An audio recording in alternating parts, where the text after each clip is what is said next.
Tejvarta news network, हमेशा सच के साथ। कराड शहरामध्ये सातारा जिल्ह्यातील सर्व शेतकरी बांधवांसाठी अमिनो सल्फेट उपलब्ध झालंय। आज कराड नगरामध्ये रेल्वेच्या पहिल्याच बोगीमधून पंतप्रधान नरेंद्र मोदी यांच्या उपक्रमाअंतर्गत जय किसान कंपनीचे अमोनिया सल्फेट खत साताऱ्यात दाखल झाले। कृषी क्षेत्र आणि कृषी उद्योगाला बळकटी देण्याच्या भारत सरकारच्या आवाहनानुसार PPL जय किसान कंपनीनं हे अमिनो सल्फेट भारतीय शेतकऱ्यांसाठी उपलब्ध करून दिलं आहे। येणाऱ्या काळात खतांच्या वाढत्या गरजेला मजबूत पूरक ठरणारं हे अमिनो सल्फेट शेतकऱ्यांसाठी उपयुक्त ठरणार आहे।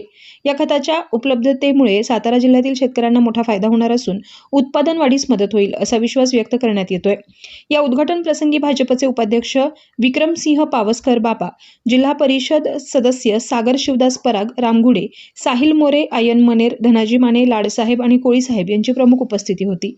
उपस्थित मान्यवरांनी हा उपक्रम शेतकऱ्यांच्या दृष्टीने महत्त्वपूर्ण असल्याचं सांगत सरकारच्या या प्रयत्नाचं स्वागत केलंय। तेजवार्ता प्रतिनिधी विवेक बारमन, कराड, सातारा।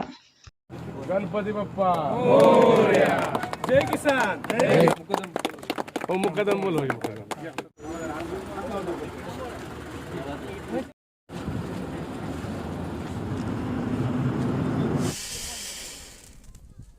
जय जवान, जय किसान, जय जवान। धन्यवाद धन्यवाद सर्वांनी तोंड गोड करून गेल्याशी जाऊ नये। 15 वर्ष तुम्ही पक्षाशी निगडीत आहात किंवा आता जवळपास मला वाटतं मी बाबांना गेले 4-5 वर्ष झाले ते चांगलेचे संघटक होते, त्यामुळे त्यांची भाषणं मी कार्यकर्ता म्हणून ऐकलेले आहेत। तर बऱ्याचशा गोष्टी केंद्र शासनाच्या सुद्धा ह्या जनतेपर्यंत पोचत नाहीत। त्यातला एक मुख्य घटक असा आहे की भारत हा कृषीप्रधान देश जरी असला, जरी आज आपण स्वातंत्र्यपूर्व काळापासून ते आत्तापर्यंत 45 कोटी लोकसंख्येपासून ते 150 कोटी लोकसंख्येपर्यंत स्वतःचं उदरभरण करून आज जवळपास शेकडो देशांना अन्नधान्य जरी पुरवत असू, तरीसुद्धा कृषीच्या ज्या काही निविष्ठा आहेत किंवा कृषीमध्ये लागणारं जी काही लागवड आहे त्या लागवडीवरती हजारो करोड रुपयेचा खर्च तो साधारणपणे किती आहे मी एकच आकडा तुम्हाला सांगतो। आत्ताचा जो रब्बी चालू आहे आणि ह्या रब्बीमध्ये ही जी काय NBS म्हणजे नायट्रोजन बेस सबसिडी केंद्र शासनाची आहे, म्हणजे ज्याच्यात नायट्रोजन आहे, मग 10-26 असेल, युरिया असेल, NPK असतील, सल्फेट असेल, अशा सगळ्या न्यूट्रिएंट बेस सबसिडी म्हणून केंद्र शासनाची योजना असते। खरीपला असते, रब्बीला असते। फक्त रब्बीला बाबा 35 ते 40 हजार करोड रुपयाची सबसिडी फक्त आपण NBSवरती खर्च करतो। कृषीची कॉलेजेस काढण्यासाठी नव्हे, कृषीमध्ये आणि काही ते तंत्रज्ञानाचे नव्हे, त्याच्यासाठी तर वेगळे आहेच, बियाणापासून ते ट्रॅक्टरपर्यंत सबसिडी आहे। पण फक्त या रब्बीच्या सीझनमधली नायट्रोजन बेस सबसिडी केंद्र शासनाची आहे ही 40,000 करोड रुपये आहे। म्हणजे तुम्ही विचार करू शकता आपल्या देशामध्ये डिफेन्स नंतर नंबर 2चा पैसा कुठे खर्च होतो, सबसिडीवरती, तर भारत सरकार हे कृषीच्या अनुदानावरती करतं। तरीसुद्धा शेतकऱ्यांना वाटतं की खतं सर्व शेतकऱ्यांच्या जीवनातील एक आनंदाचा क्षण म्हणायला हरकत नाही।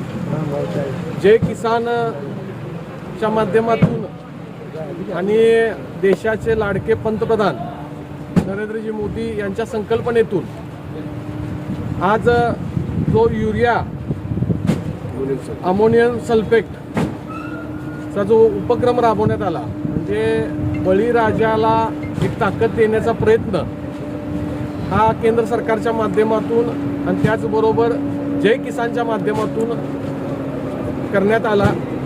मला असं वाटतं की सातारा जिल्ह्यातील सर्व शेतकऱ्यांनी याचा लाभ 100% घेतला पाहिजे। आपल्या देशामध्ये प्रत्येक गोष्ट बनावी अशा दृष्टिकोनातून मोदी साहेबांचा प्रयत्न असतो।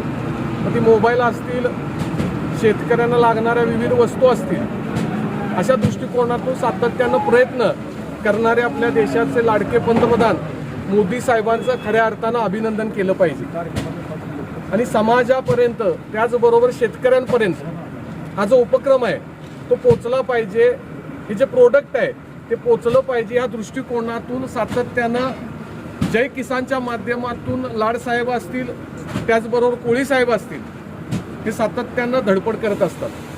विविध विभागामध्ये हा प्रोडक्ट पोचेल अशी अपेक्षा भारतीय जनता पार्टीच्या माध्यमातून आम्ही करत असतो। सातारा स्वदेशी आणि त्याला 1 रुपयाची सबसिडी बाबा खर्च न करणारी अशी उत्पादनं काढा। म्हणून 190 देशापैकी आपण याच वर्षी गेल्या 3 वर्षापासून पायलटला होतं, पण यावर्षी अतिशय जोमानं जे काही नॅनो खत तुमच्यापर्यंत पोहोचते शेतकऱ्यापर्यंत, नॅनो युरिया असेल, नॅनो DAP असेल, मी विनंती करेन की सर्व शेतकऱ्यांनी तुमच्या माध्यमातून सुद्धा तुमच्या भागातील शेतकऱ्यापर्यंत हे पोचावं, हे वापरलं पाहिजे. 1 रुपयाची करोड रुपयाची सबसिडी जी आपण खर्च करतो, ही सबसिडीचा तोटा त्या ठिकाणी होत नाही. मनुष्याचं, सजीवाचं, जमिनीचं, निसर्गाचं हानिकारक त्यामध्ये कुठले घटक नाहीत. त्यामुळे येणाऱ्या काळामध्ये आमच्या माध्यमातून ज्या काही शासनाच्या सबसिडीच्या माध्यमातून ज्या काही योजना असतील, आम्ही 100% भारतभर अगदी ऊसाचा शेतकरी असो किंवा अगदी तिकडे सफरचंदाचा शेतकरी असो तिथंपर्यंत पोहोचण्याचं काम हे गेले अविरत 7-8 दशकापासून जय किसान परिवार करते. याही पुढे आमच्या